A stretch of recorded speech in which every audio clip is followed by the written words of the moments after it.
చాలా కాన్ఫిడెన్స్ తోటి UPSC prepare అవుతూ ఒక స్టూడెంట్, ఎస్పెషల్ ఒక అబ్బాయి ఫిలిమ్స్ క్లియర్ అయిపోయింది. ఫిలిమ్స్ క్లియర్ అయిపోయి మెయిన్స్ ప్రిపేర్ అవుతున్నాడు. మెయిన్స్ ప్రిపేర్ అయ్యే ఈ గ్యాప్ లో మరి మెయిన్స్ రాసినాక ముందు మరి ఒక అమ్మాయి పరిచయం అయింది. సో ఇతని మెయిన్స్ కూడా క్లియర్ అయింది. ఇంకెందుకు, ఇంకా అమ్మాయి ఇంకా బాగా క్లోజ్ అయిపోయింది.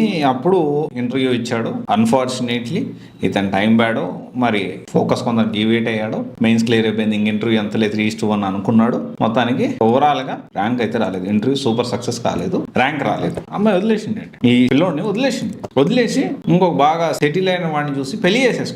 ఇప్పుడు ఆ అమ్మాయి కోసం ఆలోచన చేసి ఆ అమ్మాయితో తిరుగుతూ ఫోకస్ డీవియేట్ అయ్యి ఇక ఏం చేయాలో అర్థం కాని సిచ్యువేషన్ లో ఆ పిల్లోడు ఉన్నాడు. ఆల్మోస్ట్ కొన్ని లక్షల మందిని దాటుకొని ఫిలిమ్స్ క్లియర్ చేసి, ఇంకా చాలా మందిని దాటుకొని మెయిన్స్ క్లియర్ చేసి, చివరి అడుగు దూరంలో ఫోకస్ డీవియేట్ అయితే ఎలా ఉంటుంది పరిస్థితి? అంటే ఇది ఒక అబ్బాయి సిచ్యువేషన్. ఇలాంటి వాళ్ళు ఇంకెంతమంది ఉన్నారు? స్టోరీ బయటకు రాని కథలు ఎన్ని ఉంటాయి. చాలా మంది ఇక్కడ అర్థం చేసుకోవాల్సిన విషయం ఏంటి అంటే, ప్రతి మగాడు, ప్రతి అబ్బాయి ఆలోచించాల్సిన విషయం ఏంటి అంటే, if you are not successful, ఎవరిని దేకడు. నీ ఫ్రెండ్స్, నీ ఫ్యామిలీ, లేకపోతే సొసైటీ, రిలేటివ్స్ అనుకోవచ్చు. అంటే డబ్బుని చూసి వస్తారా, నా సక్సెస్ చూసి అందరూ వస్తారంటే ప్రజెంట్ అదే సిచ్యువేషన్. నువ్వు సక్సెస్ అయ్యావా, ఓకే సక్సెస్ అయ్యాడు అని చెప్పి అప్పుడు నీకు గౌరవం, రెస్పెక్ట్ అన్నీ ఉంటాయి. నువ్వు సంపాదిస్తున్నావా, అప్పుడే నీకు రెస్పెక్ట్, నీకు మర్యాద. This is reality. Present society అలా తయారైపోయింది. ఎస్పెషల్లీ దెర్ ఈజ్ నో ఏమంటారు ఈక్వాలిటీ అని చెప్పి అబ్బాయిలకి అసలు రైట్సే లేకుండా పోయినాయి.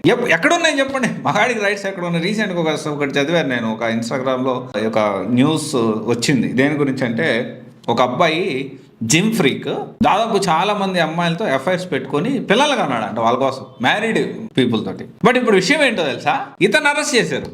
వాళ్ళని పట్టించుకోవాలంటే వాళ్ళు ఇన్నోసెంట్లు, వాళ్ళకి తెలియకుండానే జరిగిపోయింది ఇదంతా. అంటే సొసైటీ అలా ఉంది. బ్లేమ్ చేయడానికి there is 0 rights for men. నువ్వు ఇప్పుడు సక్సెస్ అయినా 100 కోట్లు కాదు, నువ్వు 1000 కోట్లు సంపాదించినా కానీ there is 0 rights for men. So ఇక్కడ మనం అర్థం చేసుకోవాల్సిన విషయం ఏంటి అంటే, లవ్ యువర్ సెల్ఫ్. మనల్ని మనం ఇష్టపడాలి.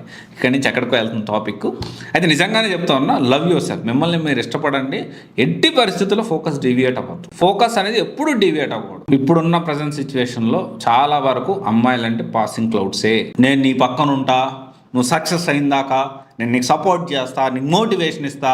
అలాంటి అమ్మాయిలు దొరకరు. అలాంటి అమ్మాయిలు అరుదుగా కనిపిస్తారు. ఆల్మోస్ట్ 0.1% కూడా ఉండరు, డౌటే. నువ్వు సక్సెస్ అయిన తర్వాత నీ దగ్గర ఉంటారు, కానీ సక్సెస్లో నీ తోడుకుంటానే వాళ్ళు చాలా రేరెస్ట్ కేసెస్లో మాత్రమే ఉంటారు. ఇది మనం అందరం అర్థం చేసుకోవాలి.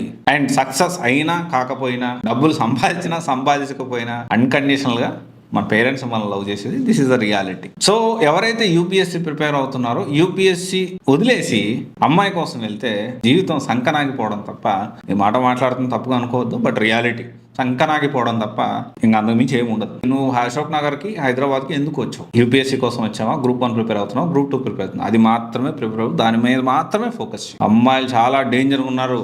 అన్నయ్యలు, తమ్ముళ్ళు వినాలి. చాలా అరుదుగా మాత్రమే మంచి వాళ్ళు ఉంటారు. వాళ్ళ ఇప్పుడు వెళ్ళేరులే, కోహినూరులో ఉంటారు. మేబీ మ్యూజియంలో పెట్టాలి అలాంటి వాళ్ళు ఎవరైనా కనిపిస్తే. అరుదుగా, చాలా అరుదుగా ఉన్నారు. సో జాగ్రత్త. Thank you.